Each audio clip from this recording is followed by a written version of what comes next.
တန်းစင်ရဲ့မလွယ်ကူတဲ့ပြိုင်ပွဲတော့မဟုတ်ခွန်ပွန်နိုင်အားလုံးပဲမင်္ဂလာပါဒီနေ့ပြပြပေးခြင်းတဲ့အကြောင်းအရာလေးကတော့လာမယ့်နိုဝင်ဘာလ9ရက်1 Friday 5132ပြိုင်ပွဲမှာဆိုရင်မြန်မာပြည်သက်တွေနဲ့ရင်းနှီးပြီးသားဖြစ်တဲ့ဆက်ဆန်ရဲ့ညီခွန်ပွန်နိုင်နဲ့ကျွန်တော်တို့ရဲ့ fighter တန်းစင်တို့ရဲ့တွဲဆိုင်ဟာပါဝင်လာပြီဖြစ်ပါတယ်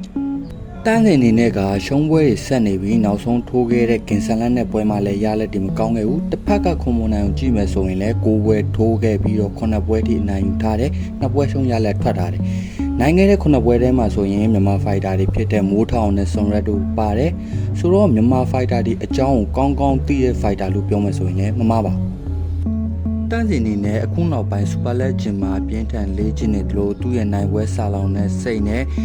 ပောက်ကွဲအားတွေကိုဒီပွဲမှာချပြနိုင်မှာပဲအဆင်ပြေမယ်လို့ထင်ပါတယ်ဆိုတော့ခွန်ပွန်နိုင်ကလုံးဝရှော့မတွက်တင်တဲ့ဖိုက်တာပါမြန်မာဖိုက်တာတွေနဲ့တွေ့တိုင်းသူ့ရဲ့ရလက်ကောင်းတွေကိုထိန်းထားနိုင်တယ်ဆိုတော့ဒီပွဲမှာဆိုရင်လည်းသူ့ရဲ့ရလက်ကောင်းတဲ့မြန်မာဖိုက်တာတွေနဲ့တွေ့တိုင်းရလက်ကောင်းတဲ့အခြေအနေကိုဆက်လက်ထိန်းသိမ်းသွားနိုင်လားဒါမှမဟုတ်ပဲတန့်စင်ရရှုံးပွဲရနေပြီးတော့အပြင်းထန်ပောက်ကွဲအားတွေနဲ့အတူပြန်လည်ရုံထွက်နိုင်မလားဆိုတာကိုစောင့်ကြည့်သွားမှာပဲဖြစ်ပါတယ်ဆိုတော့ကျွန်တော်ဒီနေ့ပြပြပေးခြင်းတဲ့အကြောင်းအရာလေးကတော့ဒီလောက်ပါပဲနောက်ထပ်ဗီဒီယိုတွေမှာပြန်လည်ဆုံတွေ့ကြပါ